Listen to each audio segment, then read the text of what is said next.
Big boss Malayalam season 7 പുതിയൊരു അപ്ഡേറ്റിലേക്ക് സ്വാഗതം. അങ്ങനെ ഇന്നലത്തെ ആ ഒരു പ്രശ്നത്തിന് ശേഷം അനുമോൾ ആകെ ഡൗൺ ആയിരിക്കുകയാണ്. പ്രത്യേകിച്ച് ഇന്ന് രാവിലെ തൊട്ട് അനുമോൾ ഫുൾ മൂഡ് ഓഫ് ആയിട്ട് ഒറ്റയ്ക്ക് ഇരുന്ന് കരയുന്നു, സങ്കടപ്പെടുന്നു, വിഷമിച്ചിരിക്കുകയാണ് കേട്ടോ. ചുരുക്കി പറഞ്ഞ് ഒറ്റയ്ക്ക് ഇരിക്കുകയാണ് ചെയ്യുന്നത്. ഇപ്പോൾ ഇവിടെ നമ്മൾ ശ്രദ്ധിക്കേണ്ട ഒരു കാര്യം, അനുമോൾ ഒന്ന് കരഞ്ഞാൽ അത് കരച്ചിൽ ഡ്രാമ, അല്ലെങ്കിൽ ഒറ്റയ്ക്ക് ഇരുന്നാൽ അത് ഒറ്റപ്പെടൽ സ്ട്രാറ്റജി എന്നൊക്കെ പറഞ്ഞുകൊണ്ട് ഹൗസിലുള്ള മറ്റു മത്സരാർത്ഥികൾ മുഴുവൻ കുറ്റപ്പെടുത്തിക്കൊണ്ടിരിക്കുകയാണ് കേട്ടോ. എന്തായാലും പൂർണ്ണമായിട്ടും അനുമോൾ ഒരു ഡൗൺ ആയ സിറ്റുവേഷനാണ് ഇന്ന് രാവിലെ തൊട്ട് ഉണ്ടായിരിക്കുന്നത്.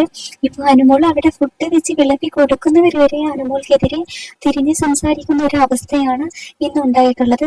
അതുകൊണ്ട് തന്നെ അനുമോൾ അവിടെ പൂർണ്ണമായിട്ടും വളരെ ഡൗൺ ആയിട്ടുള്ള ഒരു സിറ്റുവേഷനിലാണ് ഇന്ന് കഴിച്ചു കൂട്ടിയത്.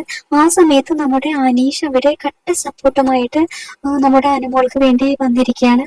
അനുമോൾക്ക് നല്ല നല്ല ഉപദേശങ്ങൾ അനീഷ് കൊടുക്കുന്നുണ്ട് കേട്ടോ. അതൊക്കെ അനു നല്ല രീതിയിൽ കേൾക്കുന്നുണ്ട്. അനു സങ്കടം പറയുന്നുണ്ട്, അങ്ങോട്ട് പറയുന്നുണ്ട്, അത് അനീഷ് അക്സെപ്റ്റ് ചെയ്യുന്നുണ്ട്.